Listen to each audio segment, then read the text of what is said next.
I was 11 when my father vanished. No warning, no goodbye, just a note on the kitchen counter that said, "You'll be fine, Hannah." I wasn't fine. I cried until my voice broke, sitting in an empty house that smelled of dust and broken promises. Then, just before midnight, headlights flashed outside. A black Rolls-Royce stopped at our gate, and a tall man stepped out, silver hair, sharp eyes, and a presence that made the air itself hold its breath. "You're Hannah Parker?" he asked. I nodded, trembling. "Good. I'm your grandfather. Pack your things. You're coming home."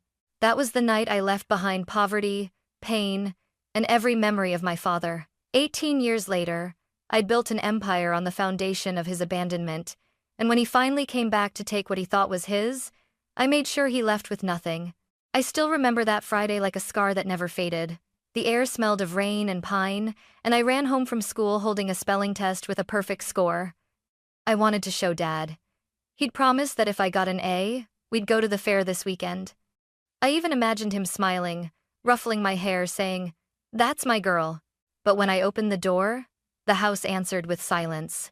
The TV was gone, the cupboards half empty, the photo of Mom on the shelf missing. "Dad?" I called out, dropping my backpack. Only the echo of my voice came back. Then I saw it, a folded note on the kitchen counter, beside an unpaid electricity bill and a chipped coffee mug. "Hannah, I can't do this anymore. You'll be fine, Dad." That was it. No reason, no promise. Just words that cut deeper than a knife. I sat on the cold floor for hours, staring at the door, waiting for him to come back. Maybe it was a joke, maybe he just needed air. But as the sunlight faded, hope dissolved into fear. The house creaked with loneliness. The fridge hummed like it was mocking me inside, just a bottle of ketchup and half a loaf of bread. I ate in silence, pretending it was dinner. When night came, I curled under a thin blanket, hugging my backpack like it could protect me from everything that hurt. Every sound made me flinch. The wind, the pipes, the scratching branches outside. I whispered to myself, "He'll come back. He has to." But deep down, I knew the truth. By morning, the silence was heavier. I walked to the small store down the street and stared at the breakfast sandwiches I couldn't afford. The clerk looked at me with pity. "Where's your dad, sweetheart?" I forced a smile. "He's working." It was a lie I'd tell for years. That night, when the rain began to fall, I sat by the window, tracing the raindrops with my finger. My heart hurt in a way I didn't have words for. That's when the headlights appeared outside, slicing through the darkness. A sleek black Rolls-Royce stopped in front of our sagging porch. The engine went quiet. A tall man stepped out, his figure framed by the streetlight. He wore a dark coat, polished shoes, and a look that didn't belong in my world. "Hannah Parker?" he asked, voice deep and calm. I hesitated. "Who are you?" He studied me for a long moment before saying, "Richard Whitmore, your grandfather." I froze.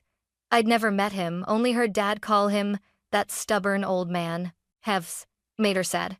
He stepped closer. "Pack your things, child.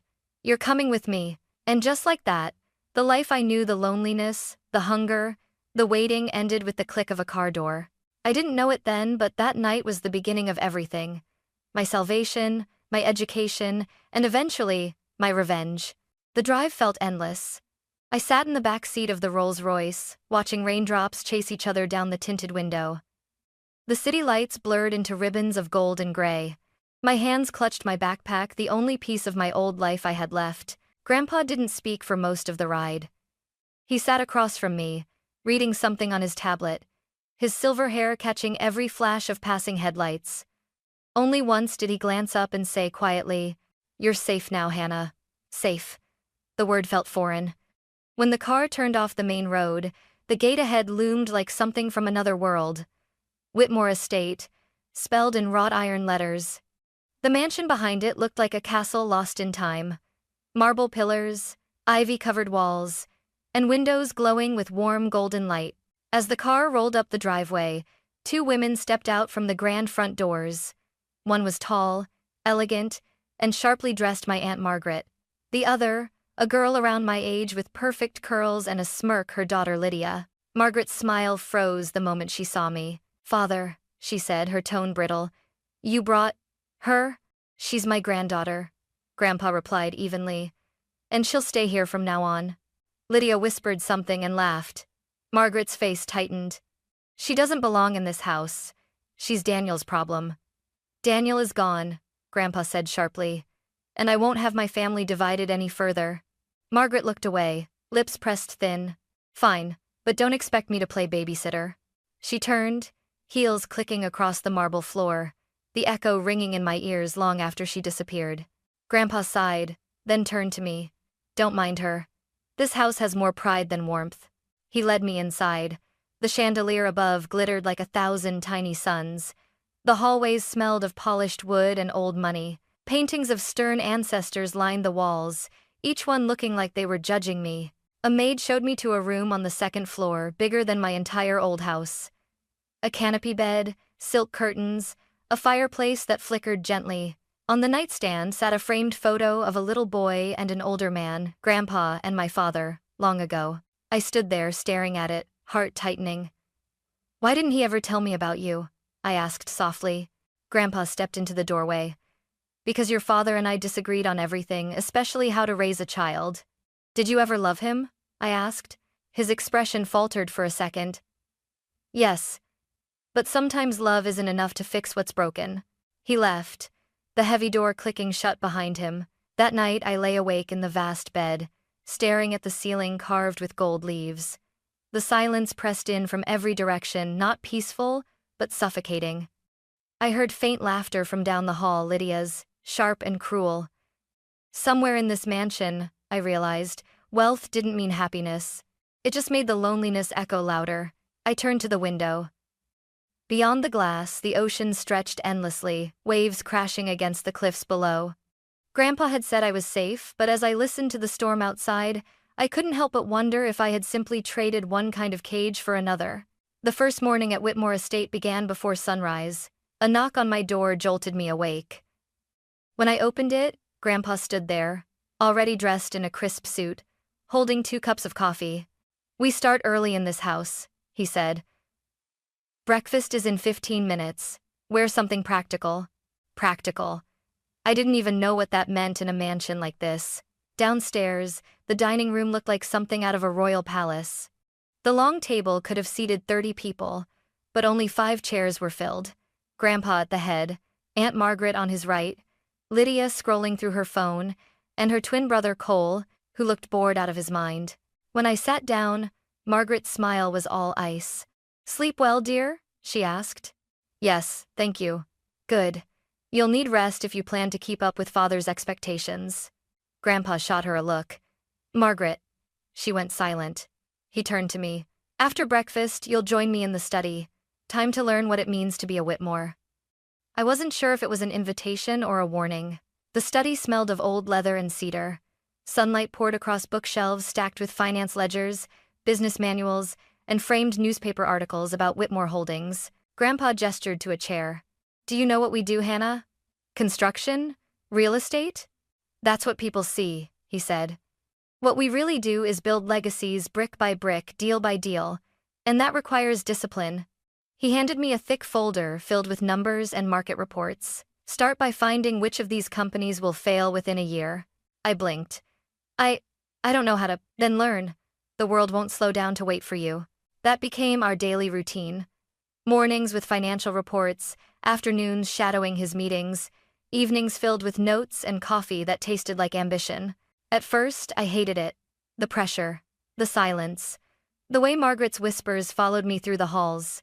She's playing student now, she told a guest one night. But she'll never be one of us. I heard it all, and I remembered every word. Still, Grandpa saw something in me that no one else did. When I solved a cost analysis problem, he nodded approvingly. You think with instinct. That's rare. I felt warmth spread through me. Not the warmth of comfort, but recognition. For once, I wasn't invisible. One evening, after a particularly long lesson about stock mergers, I finally asked, "Why me? You have your own children, your own heirs." Grandpa set down his pen and studied me quietly. Because you've known pain. People who've suffered don't waste opportunities. They fight for them. Then, his expression softened. And because you remind me of someone I once was, before wealth turned my children into strangers. His words stayed with me. Over the next few years, I changed. I stopped flinching when Lydia mocked me for studying instead of partying. I learned to negotiate with men twice my age. And every time I walked into the boardroom beside Grandpa, people noticed. They didn't see an abandoned girl anymore. They saw Hannah Whitmore sharp, confident, dangerous in silence. But success has a price. The more I grew into his world, the more resentment burned around me. Margaret saw it. Lydia hated it. Cole mocked it. And behind every polite smile at family dinners, I could feel it, the quiet war brewing under crystal chandeliers. The morning Grandpa died, the mansion felt hollow. The halls that once echoed with his deep, commanding voice were now filled only with the quiet shuffle of servants and the muffled sobs of strangers. He passed away in his sleep peaceful, they said. But when I stood beside his bed, the oxygen tube still coiled near the pillow, I couldn't stop shaking. The man who'd rebuilt me from nothing was gone. At the funeral, the Whitmore name drew the press like vultures. Rows of black suits, glossy limousines, and cameras flashing outside the church gates. Reporters whispered as I walked past, "That's the granddaughter, the one he raised." Aunt Margaret arrived late, draped in designer black, sunglasses hiding her eyes. Lydia and Cole followed, pretending to mourn while taking photos by the floral displays. When the priest began to speak, my throat closed. "Richard Whitmore was a man of great vision," he said. "No," I whispered under my breath. "He was more than that. He was my family." After the ceremony, the family gathered at the estate for the will reading. The lawyer, a thin man with silver-rimmed glasses, sat behind Grandpa's mahogany desk. The atmosphere was so thick with tension you could almost hear it hum. He cleared his throat. "Per the last will and testament of Mr. Richard Whitmore." Margaret leaned back in her chair, confidence dripping from her voice. "Let's just get this over with. I'm sure Father left things as they should be." The lawyer nodded, unfolding the document. "To my daughter, Margaret Whitmore, I leave the summer villa in Napa Valley. To my grandchildren Lydia and Cole, a trust fund of $2 million each." Margaret smiled smugly. "And the rest?" The lawyer adjusted his glasses. "The controlling shares of Whitmore Holdings, the primary estate, and the family trust are to be transferred to my granddaughter, Hannah Parker." The room went dead silent. "What?" Margaret's voice cracked. "That's absurd. She's a child." "I'm 23, I said quietly. "This has to be a mistake," Lydia hissed. "Grandfather wouldn't leave everything to her." But the lawyer continued calmly. "Mr. Whitmore made this decision 2 years ago, while in perfect health and of sound mind." Margaret shot to her feet, face red. "He was manipulated. You used him, didn't you?" I met her eyes. "I didn't have to. He saw through all of you." She slammed her hand on the table. "You'll regret this, girl. This company belongs to me." The lawyer closed the folder. "I'm afraid, Mrs. Whitmore, that's no longer true." She stormed out, Lydia trailing behind, tears smudging her mascara. Cole lingered a moment longer, glaring. "You think this makes you one of us?" he sneered. "No," I said. "It makes me exactly what he wanted me to be, a Whitmore who doesn't need the rest of you." Stated it naughty. That night, I stood alone on the balcony of the mansion overlooking the Pacific. The wind carried the faint scent of cedar and salt, Grandpa's favorite. In my hand was the gold pocket watch he'd given me when I turned 18. Engraved inside were the words, "Integrity builds empires." I whispered into the night, "I'll protect everything you built, Grandpa, and I'll make sure they never destroy it again." But beneath the calm of my vow, I felt it, the storm brewing on the horizon. Margaret would never forgive this. And the war for the Whitmore legacy had just begun. 6 months after the funeral, I had memorized every corner of the Whitmore empire. I worked late into the night, reading reports by lamplight while the rest of the family pretended to mourn. I was determined to prove I wasn't just a name on a will. I was the legacy itself. But power attracts vultures. Margaret had gone quiet since the will reading, which was more dangerous than her shouting. And then one cold Monday morning, I found out why. The boardroom on the top floor of Whitmore Holdings was a cathedral of glass and power, long table, skyline view, portraits of past chairmen watching over us. I walked in early, confident, briefcase in hand, but something was off. Half the directors avoided my gaze. My chair at the head of the table, Grandpa's chair, had been moved. Margaret sat there, in my seat. She wore a pearl gray suit and a smirk that could cut steel. "Good morning, Hannah," she said sweetly. We were just discussing the company's future. Without me? I asked. Oh, we assumed you were. Stepping aside. For the good of the shareholders, of course. She slid a folder across the table, an official motion of leadership restructuring. My name was listed as temporarily suspended due to incompetence and emotional instability. I felt my blood go cold. This is a joke. It's a vote, she corrected. And we've already taken it. She looked around the table. All in favor? Hands rose one by one. I stared at them. Men who'd shaken my hand, toasted my vision, smiled to my face. Every one of them betrayed me. On me? Margaret stood. Effective immediately. I'll be assuming control. You can hand over your keycard and office files. She thought she'd won. But she'd underestimated the one thing Grandpa had taught me best: preparation. I opened my briefcase and pulled out a sealed envelope stamped with a gold Whitmore crest. Actually, Aunt Margaret, I said calmly. Grandpa anticipated something like this. She frowned. What nonsense are you? I handed the document to the company lawyer, seated at the far end of the table.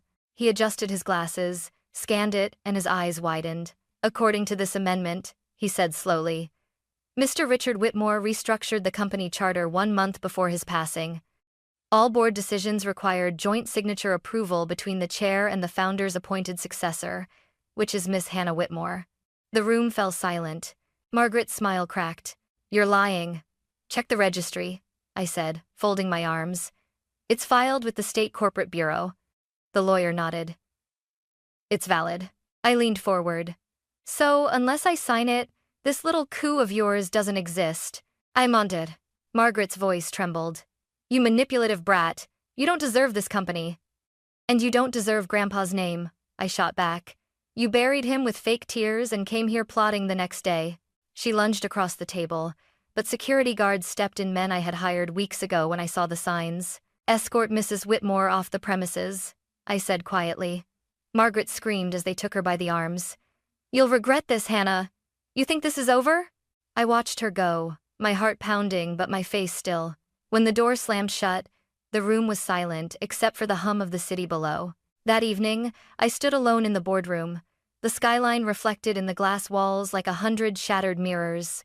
The sun was setting over San Francisco, painting the sky gold, the same color as Grandpa's pocket watch. I placed my hand on the chair, his chair, and whispered, I did it, Grandpa. I protected what's ours. But the victory felt hollow. Because, behind every triumph was a truth I couldn't escape. No win in this family ever came without blood. And as I looked out at the city, a knock sounded on the boardroom door. My assistant, Ella, peeked in. Miss Whitmore, there's someone here to see you. Who? A man. He says he's your father. I froze. For the first time in years, the air in my lungs turned to ice. That night I would face the ghost that started it all.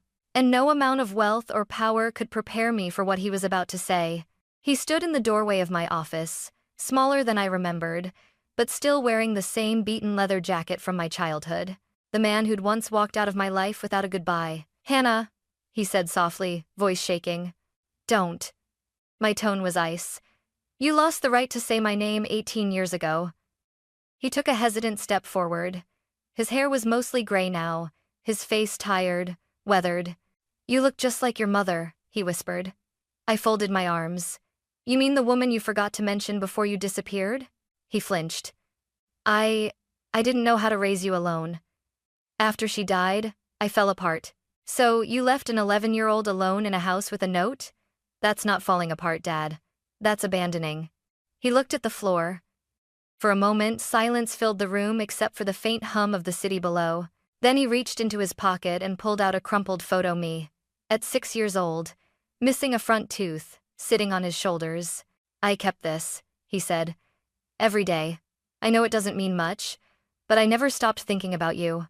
My throat tightened, but I forced myself to stay still. Thinking about me didn't feed me, I said quietly. Didn't stop me from crying myself to sleep in an empty house. He nodded slowly. You're right. I deserve your anger. But Margaret told me you're trying to take the company away from the family. That's not what your grandfather wanted. The words hit like a slap. Margaret sent you? He hesitated, and that hesitation told me everything. I laughed bitterly. Of course. You didn't come here to make peace. You came because she needed a pawn. No, Hannah, it's not like that. I slammed my hands on the desk. It's exactly like that.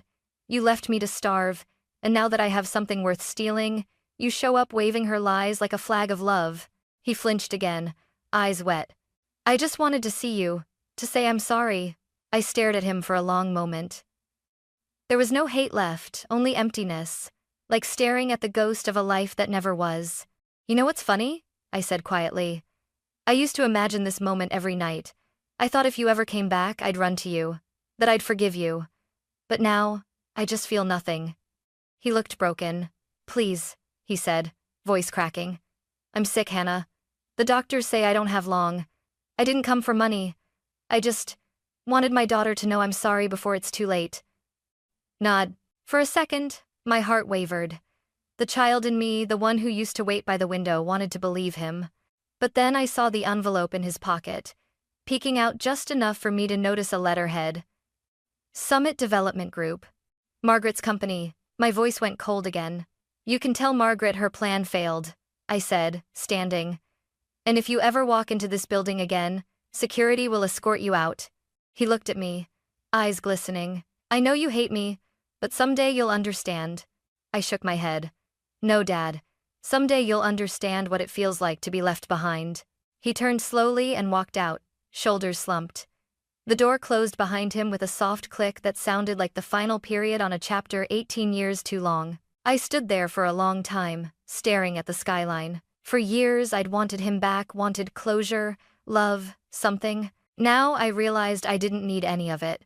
I had built my own strength, my own name, my own future. And yet, as I watched the city lights flicker, a single tear fell. Not for him, but for the girl who'd once waited by the window, believing fathers always came home. That night, I poured myself a glass of wine, sat at Grandpa's desk, and whispered, "You were right, Grandpa. Some people teach you how to build, others teach you what never to become." The next morning, I made a decision: if the Whitmores wanted a war, I'd give them one. But this time, I'd make sure they could never rise again. After my father's visit, I didn't sleep for 3 nights. Every word he'd said replayed in my mind, the guilt, the excuses, the cracks in his voice. But the envelope from Summit Development Group told me what I needed to know. Margaret was desperate, and desperate people make mistakes. So I waited. Quietly. Weeks passed. On the surface, Whitmore Holdings thrived, profits up, new projects announced.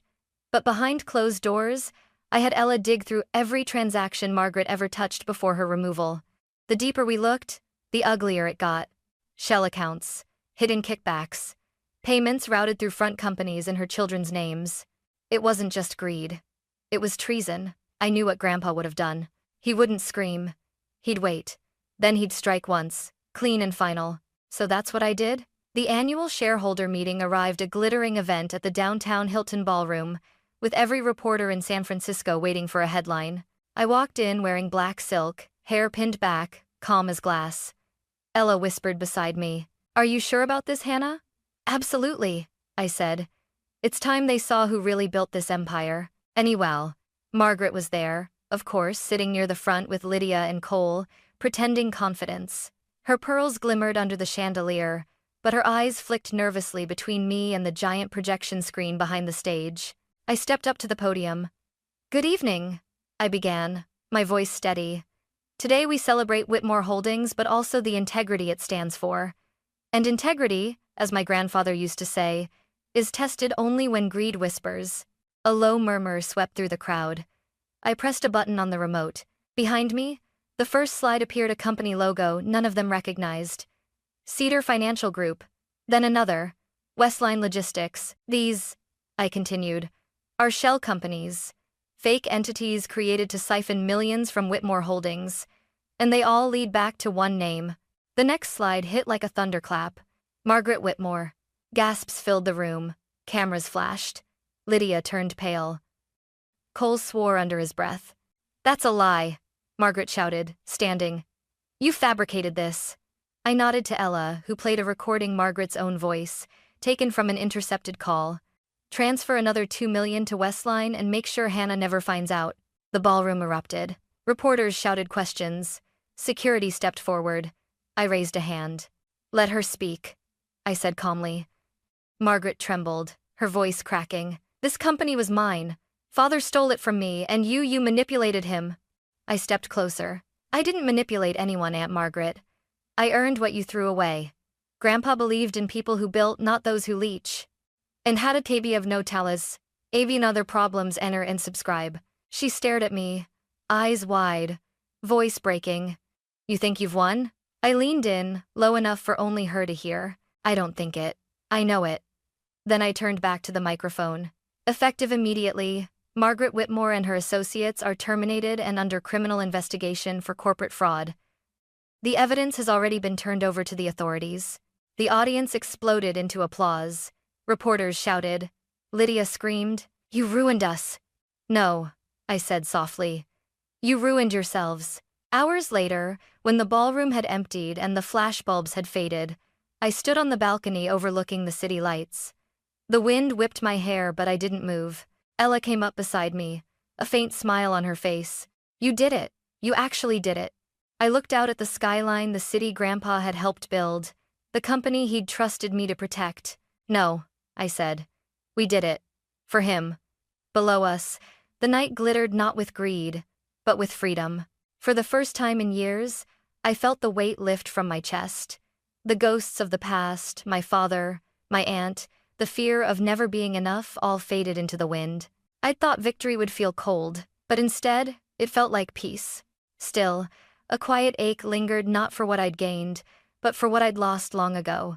The family that could have been. I whispered into the night, Grandpa, it's over. The Whitmore name is clean again. But the wind seemed to answer softly, not over, Hannah, not yet. Because I didn't know then the world wasn't done testing me. The empire I'd saved would soon demand something greater, the courage to turn power into purpose. 6 months after the scandal, the Whitmore name no longer stood for greed, it stood for rebuilding. Every morning, the headlines felt like sunlight instead of a storm. Hannah Whitmore reshapes empire into force for good. From abandoned child to visionary CEO, but it wasn't the applause I cared about. It was what came next. I converted one of the downtown towers into something new. The Whitmore Foundation for Children. A place where no kid would ever feel the emptiness I once did. The lobby smelled of fresh paint and possibility. The walls covered in drawings from children who had already begun to dream again. At the opening ceremony, cameras flashed, and reporters shoved microphones in my face. Miss Whitmore, why start a foundation instead of expanding your real estate division? I smiled. Because buildings last decades, I said. But people, if you build them right, last generations. The crowd applauded, but I barely heard them. My eyes drifted to the photo framed on the stage. Grandpa Richard, standing beside me the day I graduated. He wasn't there in body, but I could almost hear his voice.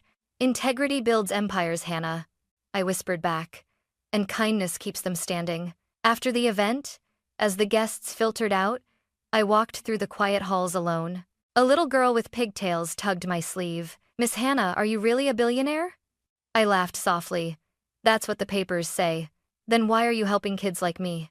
I knelt to her height. Because once, I was one of you. Her smile was the kind of thank you no press release could ever give. A few weeks later, I drove up the coast to visit Grandpa's grave, a simple marble stone overlooking the Pacific. The sea breeze tasted like memory. I placed a single white rose and the gold pocket watch beside his name. We did it, I whispered. They tried to destroy what you built, but it's stronger than ever. For a moment I swore I felt the warmth of a hand on my shoulder, the quiet approval of the man who had saved me from the dark. When I turned, no one was there. Only the ocean stretching into forever. That night, back at the mansion, Ella joined me on the balcony with 2 glasses of wine. You know, she said, you could finally take a break. Maybe write a book or, I don't know, fall in love? I laughed. A book maybe. Love. I looked at the stars. That's still under negotiation. She nudged me gently. You deserve happiness, Hannah. Maybe happiness isn't something you chase, I said softly. Maybe it's something you build one good choice at a time. The waves crashed far below, and for the first time, the sound didn't remind me of loneliness. It reminded me of rhythm of life still moving forward. A month later, an envelope arrived. No return address, just my name in shaky handwriting. Inside was a short note. I'm sorry again. I'm proud of you. Dad. No signature, no address. Just that. I sat there for a long time, staring at the words, and instead of anger, I felt release. He'd taken so much from me, my childhood, my trust, but I finally realized he couldn't take my peace. I folded the note and placed it in the same drawer as Grandpa's watch. Then I whispered, "Goodbye," and meant it. Today, when I walk through the halls of Whitmore Holdings, employees don't look at me as the girl who inherited everything. They see the woman who earned it, the one who turned pain into purpose. And every time I see a new project rise from the ground, I remember that 11-year-old girl sitting on the kitchen floor, staring at a note that said, "You'll be fine." She was more than fine, because she built her own empire not of glass and steel, but of hope, integrity, and compassion. When people ask how I did it, I always give the same answer: by never letting the past define who I could become. Now, when the sun sets over the Whitmore estate and the ocean turns gold, I lift my glass to the horizon and whisper, "This is for you, Grandpa, and for every lost child who never stopped believing there was more." And somewhere in the wind, I swear I can still hear him smile.